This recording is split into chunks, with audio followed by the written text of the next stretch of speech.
Om Namo Bhagavate Vasudevaya. Om Namo Bhagavate Vasudevaya. Om Namo Bhagavate Vasudevaya.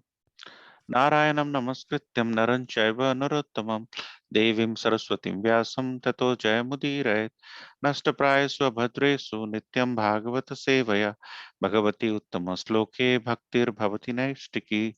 Reading from Bhagavad Gita, chapter 17, the divisions of faith, and today's verse number is verse number 14.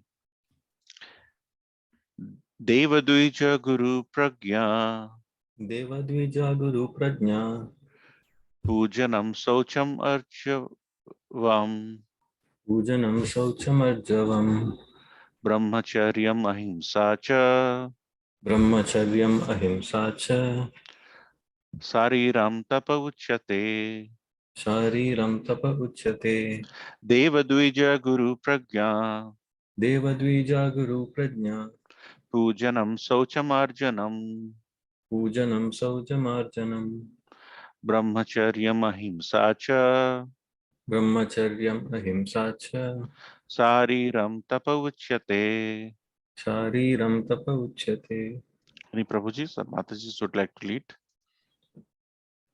Devadvija Guru Prajna Devadvija Guru Pragya Pujanam Saucham Arjavam Pujanam Saucham Arjanam Brahmacharyam Ahimsa Cha Brahmacharyam Ahimsa Cha Shariram Tapa Uchyate.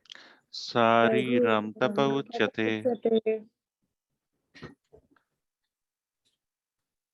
Devadvija Guru Prajna Devadvija Guru Pragya Pujanam Saucham Arjavam Pujanam Saucham Arjanam Brahmacharyam Ahimsa Cha Brahmacharyam Ahimsa Cha Sariram Tapa Uchyate. Sariram Tapa Uchyate. Word by word meaning. Deva of the Supreme. Deva of the Supreme Lord. Sorry, Deva of the Supreme Lord. Dvija, the Brahmanas. Dvija, the Brahmanas.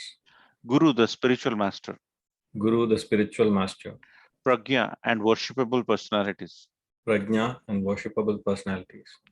Pujanam, worship. Pujanam, worship. Saucham, cleanliness. Saucham, cleanliness. Arjavam, simplicity. Arjavam, simplicity. Brahmacharyam, celibacy.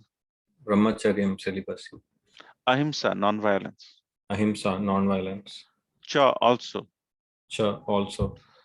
Sariram, Shariram, pertaining to the body. pertaining to the body. Tapa, austerity. Tapa, austerity. Uchyate is said to be. Uchyate is said to be. Translation by His Divine Grace A.C. Bhaktivedanta Swami Prabhupada ki jai. Austerity of the body. Austerity of the body Consists in worship of the Supreme Lord. consists in worship of the Supreme Lord. The Brahmanas, The Brahmanas, the spiritual master, the spiritual master, and superiors like the father and mother, and superiors like the father and mother, and in cleanliness, and in cleanliness, simplicity, simplicity, celibacy, celibacy, and non-violence. and non-violence. Purport by His Divine Grace A.C. Bhaktivedanta Swami Prabhupada ki jai. Yeah. Anyone wants to read this page? The Supreme Godhead here explains the different kinds of austerity and penance. First, he explains the austerities and penances practiced by the body. One should offer or learn to offer respect to God or to the demigods, the perfect qualified Brahmanas, and the spiritual master and superiors like father, mother, or any person who is conversant with Vedic knowledge. These should be given proper respect. One should practice cleansing oneself externally and internally, and he should learn to become simple in behavior. He should not do anything which is not sanctioned by the spiritual injunctions. He should not indulge in sex outside of married life, for sex is sanctioned in the scripture only in marriage, not otherwise. This is called celibacy. These are penances and austerities as far as the body is concerned. Thank you, Prabhu. Anyone else would like to read the next verse which is related, purport and translation, 17.15. The austerity of speech consists in speaking words that are truthful, pleasing, beneficial, and not agitating to others, and also in regularly reciting the Vedic literature.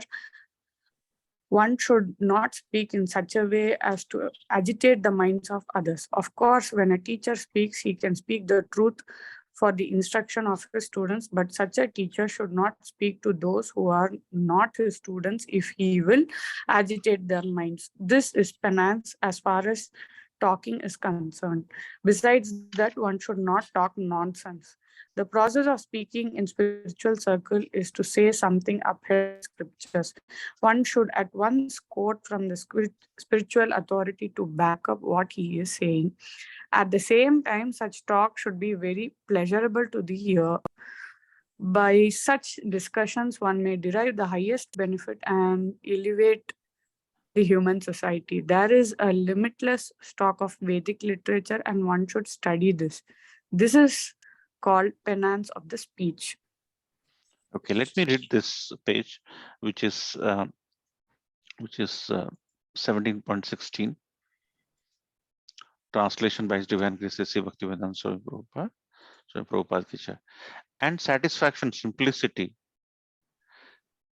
gravity, self-control, and purification of one's existence are the austerities of the mind. Purport by His Divine Grace A.C. Bhaktivedanta Swami Prabhupada, Swami Prabhupada ki jai. To make the mind austere is to detach it from sense gratification. It should be so trained that it can be always thinking of doing good for others. The best training for the mind is gravity in thought. One should not deviate from Krishna consciousness and must always avoid sense gratification. To purify one's nature is to become Krishna conscious. Satisfaction of the mind can be obtained only by taking the mind away from the thoughts of sense enjoyment. The more we think of sense enjoyment, the more the mind becomes dissatisfied. In the present age, we unnecessarily engage the mind in so many different ways for sense gratification. And so there is no possibility of the mind becoming satisfied. The best course is to divert the mind to the Vedic literature, which is full of satisfying stories, such as Puranas and Mahabharata. One can take advantage of this knowledge and thus becomes purified. The mind should be devoid of duplicity, and one should think of the welfare of all. Silence means that one is always thinking of self-realization. The person in Krishna consciousness observes perfect silence in the senses. Control of the mind means detaching the mind from sense enjoyment. One should be straightforward in his dealing and thereby purifies existence. All these qualities together constitute austerity in mental activities.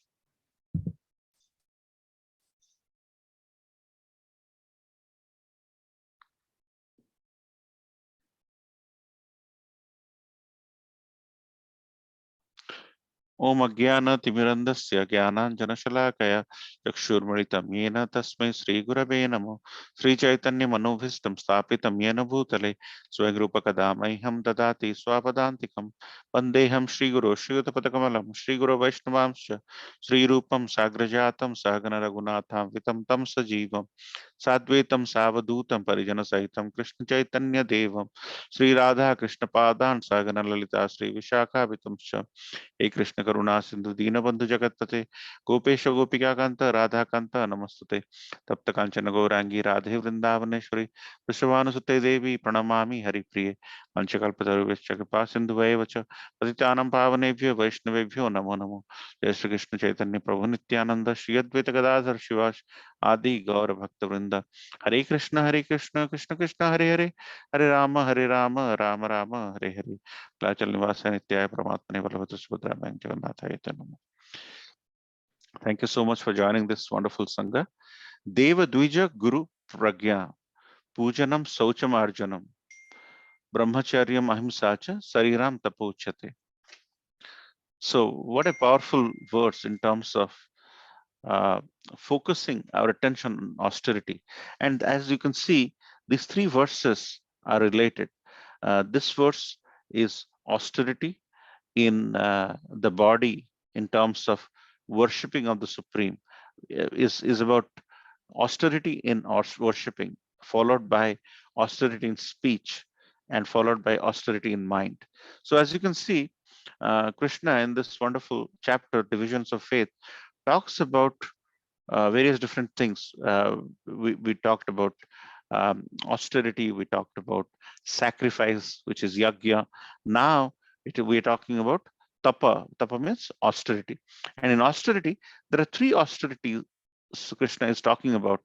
In 14, he's talking about worship, austerity of the body, consisting in worship of the Supreme, the Brahmanas and the spiritual masters and the superiors, and believing in the process of staying clean, simplicity, celibacy, and non-violence. So here, it's Krishna is talking about austerity of body or austerity of worshipping, followed by austerity of speech, how to be austere in what we speak, how not to hurt others, and how we should live in a way where whatever we speak is not agitating, forget about hurting, even not even agitating others. And then Krishna, in this third verse, these are all coming in triplets, as you can see. And the third verse, Krishna talks about austerity of mind, how to meditate on things, how to divide ourselves from duplicity. So, and the next three verses will culminate into these austerity, what we have learned, and how it affects the modes, goodness, passion, ignorance. So the 6 verses are beautifully linked, actually. That's the reason why when we discuss about these verses, we all should discuss in the linkage between these verses. So today we'll talk about austerity in body, speech, and mind. Or here, so what sometimes people talk about is BMW. BMW is not just a very powerful car, but it is a very powerful thing in spirituality. 14 talks about body, consisting of worship of the Supreme, how to be austere in the body, and 16 talks about mind, and 15 talks about speech or word. So if you understand BMW in the true sense of spirituality, you'll understand these 3 verses. So today, let's focus a little bit about austerity of the body consisting of worship of the Supreme Lord. What does that mean actually? So why does a person worship? When you think about worshiping, right? Why does a person worship someone? Whenever you have traits and you find somebody who is higher on the same traits or the same properties or the same qualities, you become, that person becomes a mentor. And when that person becomes a mentor, you have a ability to regard him. And once the difference between the knowledge where you seek your growth in that particular sense becomes more and more paramount for your survival or for your interest, you become more and more uh, like some people who are very good in cricket. For them, Sachin Tendulkar is actually a god, that they considered whatever Sachin does, the aura the way he walks, they will kind of walk like him, speak like him, they will practice like him because they really want to get there. So after some time, the human beings become worshipable, but we're not talking about that. That is a very specific intent of worshiping in the form of the traits and properties. But what Krishna is speaking here is austerity of the body consists of worship of the Supreme Lord, the Brahmanas who talk about aligning your thoughts to Supreme. That's why they are worshipable. Anybody who gives you the knowledge to come closer to the Lord after a lot of uh, growth and potential, they are worshipable. The spiritual master, as Srila Prabhupada is saying, is worshipable because he connects you to the Supreme Personality of Godhead. And superiors like father and mother, if the father and mother are taking you towards Krishna consciousness and they're taking you close to the Supreme Personality of Godhead, they are definitely worshipable. And in doing so, what happens? You mold yourself in cleanliness, wherein you stay clean. When you stay clean, your thought process becomes clean. And likewise, you believe in simplicity. When you have a lot of duplicity, you cannot think straight. And when a person cannot think straight, Krishna consciousness, being a very simple process, doesn't look very simple to them. That's why it's always good to be simple at heart, because when your heart is simple, Krishna can come and reside in your heart and stay celibacy. That means, Srila Prabhupada is saying here in the purport that as human beings are seeking enjoyment from multiple different facets of their life, they are becoming more and more seekers of enjoyment. And when the seekers of enjoyment becomes varied, and sometimes when they do not get the enjoyment they're looking for, they look for n+1, n+2. That's why they're always consistently seeking for more enjoyment. In doing so, they're finding creative ways to kind of enjoy themselves. And when they find creative way, they are never satisfied. And Krishna talks about celibacy, how to stay focused in a relationship, how to strengthen that relationship, and also how to rely on non-violence whenever there is a violence activity, whenever there is a activity where there is a lot of uh, it basically builds into your system, your thought process, your eating habits. So once you start thinking about becoming violence, you tend to have no repentance or no mercy on animals, birds, and eventually that trait, you become violence in your family, you become violent in a society, and then eventually that builds on you, and then it's very difficult to come out of that. So Krishna is giving a beautiful way to be, how to be austere, how to do tapa. Tapa means austerity. When people are doing tapa, they go to Himalayas. That is not truly austerity in the right sense. They may be doing it, but if their mind is going astray, what good is the austerity? Here, Krishna is giving a very practical way to stay austere in terms of worshipping, so that your mind is focused on somebody who is basically is a supreme personality of God, and he has got all the traits, he has got all the qualities what a Bhagavan should be. And when you do end up doing that, you end up offering prayers to him, you end up serving him.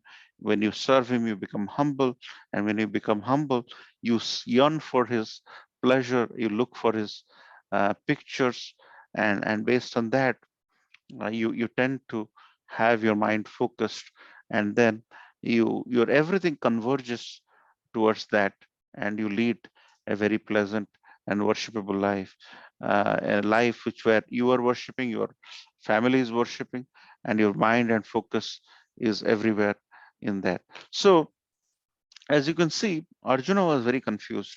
Arjuna in the war, he was very, very confused.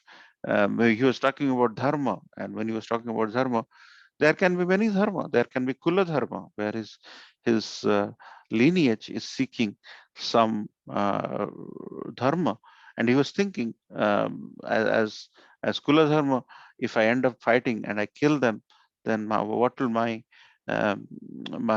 subsequent generation talk about me?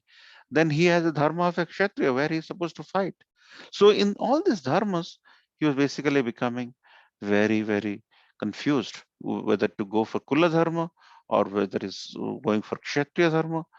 And Krishna says at the end, Sarva Dharman Parityaja, that means abandon all the Dharma and just surrender unto me. And as you can see on the top right, when Arjuna surrendered to Krishna, so then he became a devotee.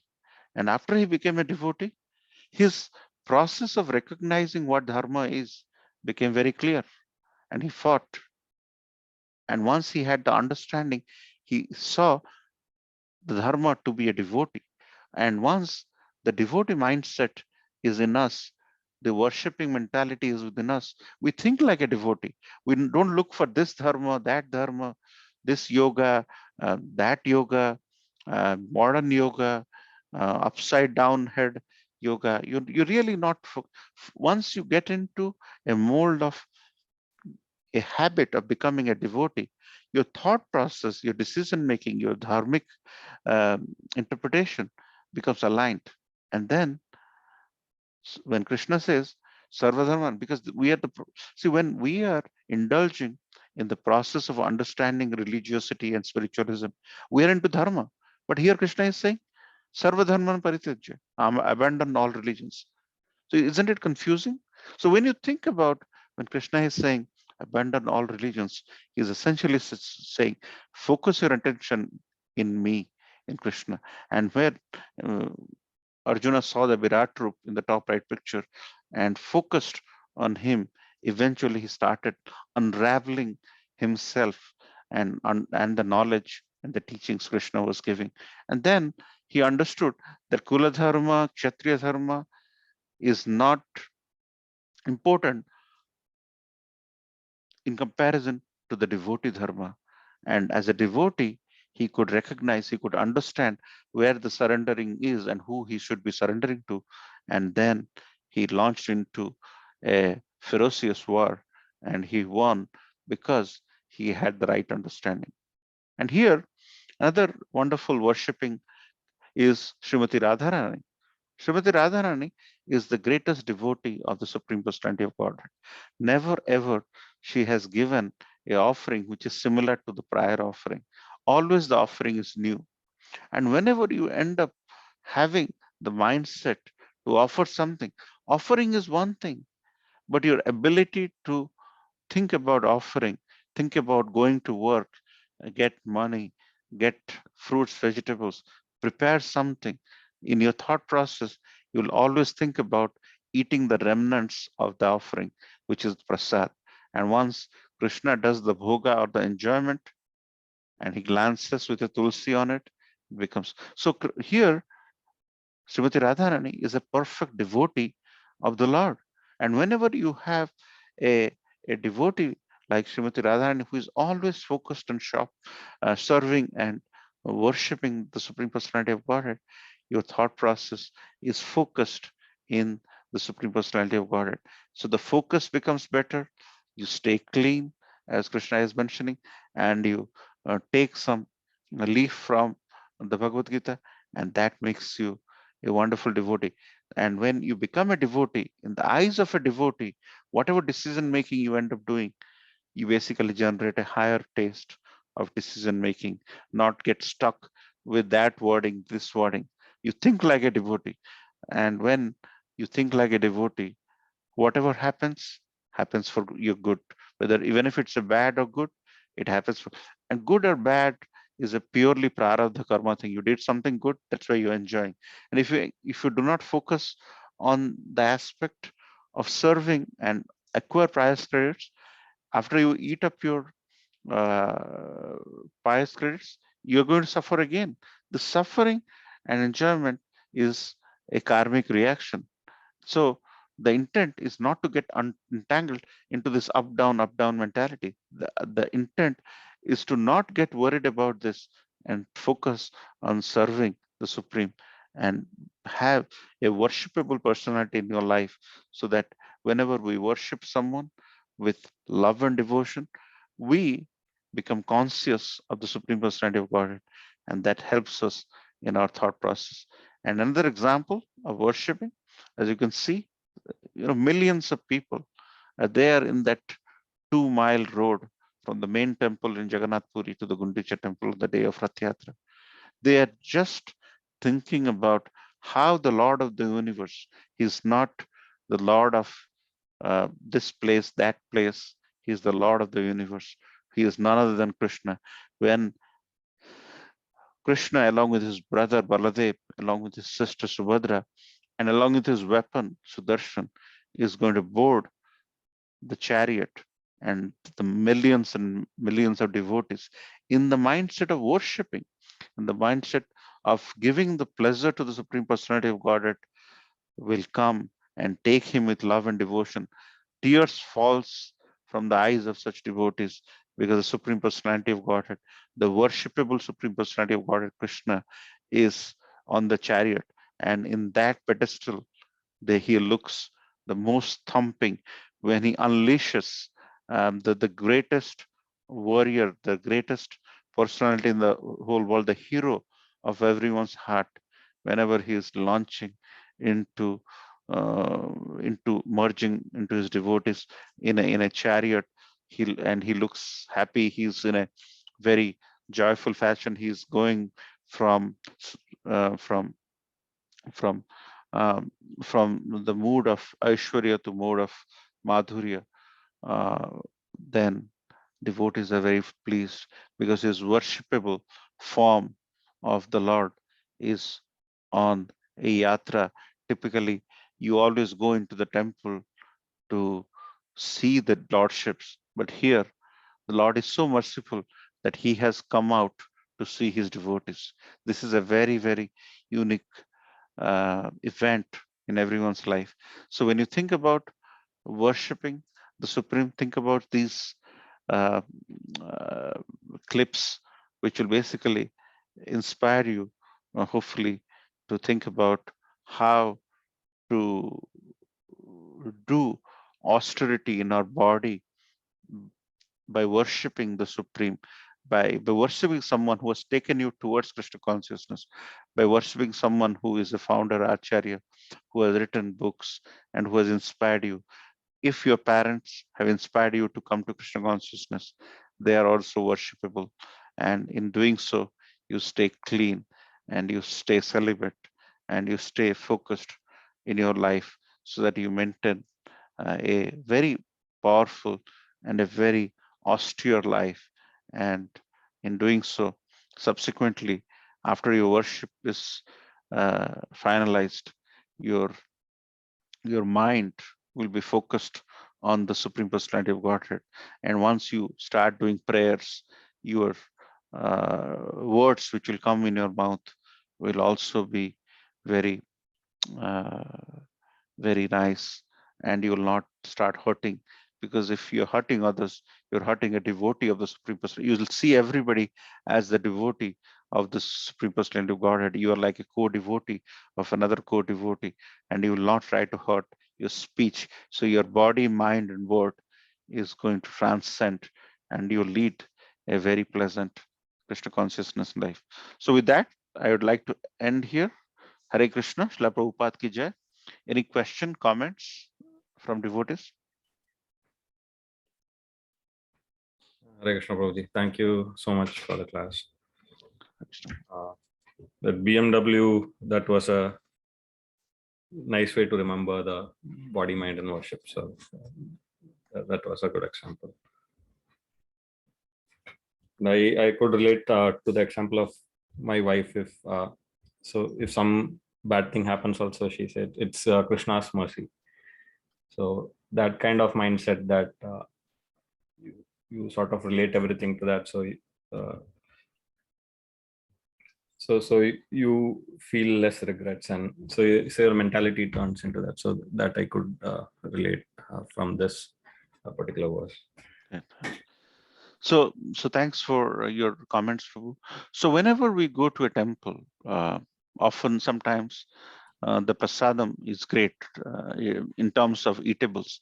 But sometimes, say for example, the prasadam is not great in terms of materially, in terms of number of items, in terms of the taste or whatever.